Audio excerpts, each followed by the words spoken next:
Anadolu'nun farklı bölgelerinde yaşanmış bazı cin vakalarında insanlar nereden geldiği bilinmeyen bir takım eğlence sesleri duyduklarını, fakat bu seslerin geldiği yere baktıklarında hiçbir hareket ya da yaşayan kimseyi görmediklerini söylemekteler. Bu seslerin kaynağının bulunamaması gibi bazen de insanlar seslerin geldiği yöne gittiklerinde bir takım hayvanlarla karşılaştıklarını ya da yıllar önce şehit olmuş insanları gördüklerini söylüyorlar. Bu konuda Peygamberimiz ise şöyle buyurmuştur: ne zaman ıssız bir tepeden ya da gece vakti ormanın içinden def sesi duysanız Allah'a sığının. Biliniz ki cinler def sesini severler. Bu konuda yaşanmış bir vakayı ise yaşlı bir kadın şöyle anlatıyor. İlk çocuğuma hamileydim. Evimiz ise köyün biraz dışında, ıssız bir tepenin yanında kalıyordu. Kocam o mevsimde tarlamızda çalıştığı için bazı geceler gelemezdi. Hatırladığım kadarıyla sabah ezanının 1 saat kadar öncesinde bir sela sesi duydum. Nedendir bilmem, çarşamba günü sabah ezanından önce bu ne selasıdır diyerek şaşkınlıkla uyumaya devam ettim. Sonrasında da bir takım çalgı, davul ve zurna sesleri ile kalabalık insanların eğlendiklerini duymaya başladım. Bismillahirrahmanirrahim. Bu saatte, bu ıssız yerde ne eğlencesiydi bu. Korkarak evin bahçesine çıktım. Sesler arka taraftaki duvarın biraz ilerisinden geliyordu. Ben de içimden ayetel kürsi okuyarak bahçenin arkasına doğru yürüdüm.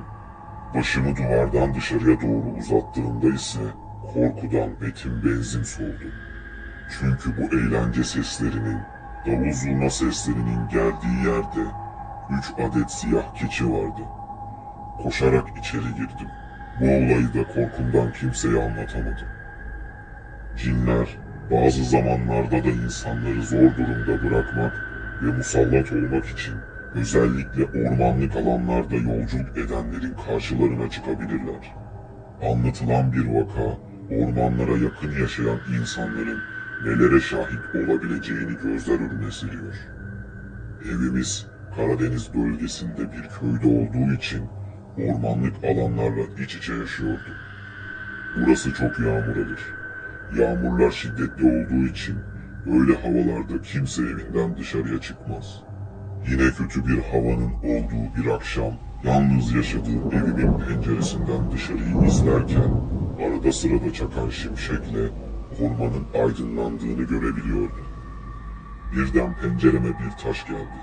Önce rüzgarın etkisindendir dedim. Ancak taşlar gelmeye devam ettiğinde ben de komşulardan birinin rahatsızlandığını ve yardıma ihtiyaç olduğunu düşünerek elimdeki fenerle aşağıya indim. O sırada komşum İsmet amcayı yağmurun altında gördüm. Bana ormanda bir kaza olduğunu, hemen yardıma koşmamı söyledi. Ben de onun peşinden apar topar ormanın içerisine doğru ilerledim. Nedendir bilmem, İsmet amca zaman zaman yüzüme bakıp gülümsüyordu. Sonra beni kolumdan tutup, "Bak insanlar orada," dedi. Fakat gösterdiği yerde kimse yoktu. Kulağıma sadece düğün ve eğlence sesleri geliyordu. Seslerin olduğu yere gittikçe köyden çok uzaklaştığımı anladım. Bu tuhaf eğlence sesleri dışında da hiçbir şey ortalıkta yoktu. İsmet amcanın tavırlarından ve bu ormandaki daha önce yaşanmış cin vakalarından korkarak İsmet amcaya dönmek istediğimi söyledim. O da bana sinirli bir şekilde baktı. İyice korkmuştum. O sırada bir takım tuhaf insanlar yanıma geldi. Üzerime doğru yürüyerek "İşte kardeşimizi öldüren insan buradadır," diye bağırmaya başladılar. Bu tuhaf insanların konuşmalarından onların birer cinliği olduğunu anladım ve "Allahümme lebbeyk, Allahümme lebbeyk" diye bağırarak köye doğru koştum. Evime gidip sabaha kadar Kur'an okudum. Yağmur dindiğinde de tanıdığım ve güvendiğim bir hocaya giderek durumu anlattım. Hoca bana benim bir cinliğinin ölümüne neden olduğumu ve eğer "Allahümme lebbeyk" diyerek kaçmasaydım beni tutarak birkaç gün boyunca ormanda yürüteceklerini söyledi. Cinlerin insanları yürütmeleri olayları ise sık görülen türdendir. Bazı musallatlarda cinler, insanlara azap çektirmek için onları çölde, dağda ya da ormanlık alanlarda günlerce yürütebilirler. Fakat 3 gün sonra o kişiyi aldıkları yere bırakmak zorundadırlar. Kırklareli'nin karanlık köyünde yaşananlar, köyün tamamen terk edilmesine neden olmuştu. İstanca dağlarının en kuytu yerinde kalan bu köyde, Kurtuluş Savaşı zamanında Bulgaristan'dan gelen Türkler yaşıyormuş. 60'lı yıllarda köy tamamen boşalır ve halk Kırklareli merkezde Karanlık Köyü Mahallesi isminde bir mahalle kurarak oraya göç eder. Köylülerden hala hayatta olan bir kadın neden köyü terk ettiklerini şu şekilde anlatıyor. Babamlar Bulgaristan'dan gelmişler. Benim küçüklüğüme kadar ise bu köyde hiçbir sorun yoktu. Ancak bazı geceler top ve silah sesleri duymaya başladık. Sınırda olduğumuz için pek önem vermezdik bunlara. Bir gece sabah ezanının 2 camiden okunduğunu duydum.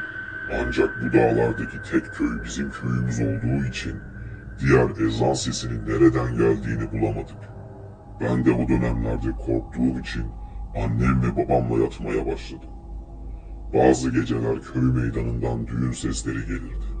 Babam bu sesleri duyduğunda "La ilahe illallah, la ilahe illallah" diyerek bana sarılırdı.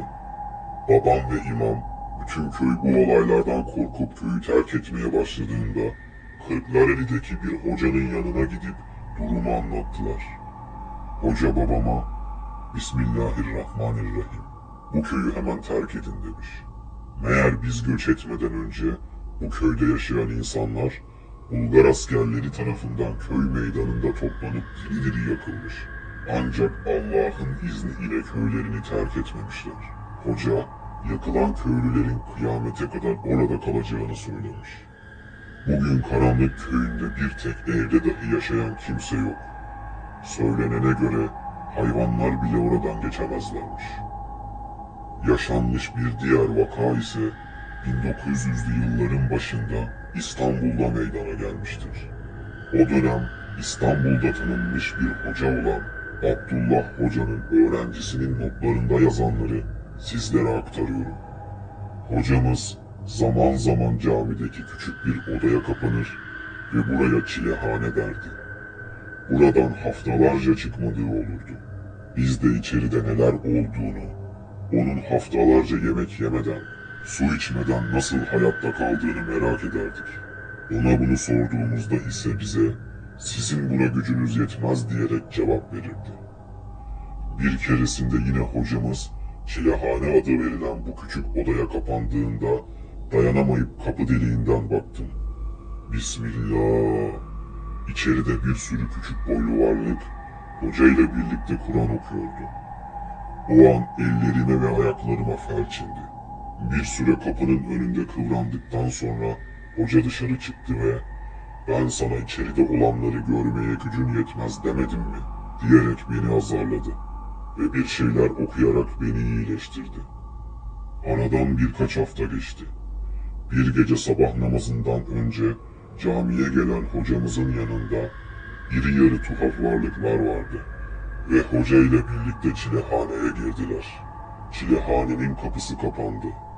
Merakımdan kendimi zor tutuyordum ve hocamız içeriden bana seslendi. "Eğer gelmek istiyorsan, buna cesaretin yetiyorsa girmemi" söyledi. Ben "Bismillahirrahmanirrahim" dedikten sonra kapıyı açtım. Allah'ım sen beni koru. Gördüklerime hiçbir insanoğlu dayanamazdı.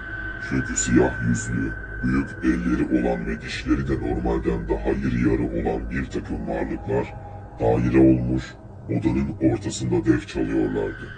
Ben içeri girince susup bana doğru döndüler. O an korkudan ne yapacağımı bilemedim. Hocamız ise bu varlıklara dönerek "Ona zarar vermeyin. Kendisine girme iznini ben verdim" dedi. Ve bu tuhaf varlıklar def çalmaya devam ettiler. O günden sonra Abdullah Hoca'ya onların kim olduğunu sordum. Abdullah Hoca bana onların Müslüman Nusaybin cinlerinden olduklarını ve kendisinin Kur'an öğrencisi olduklarını söyledi.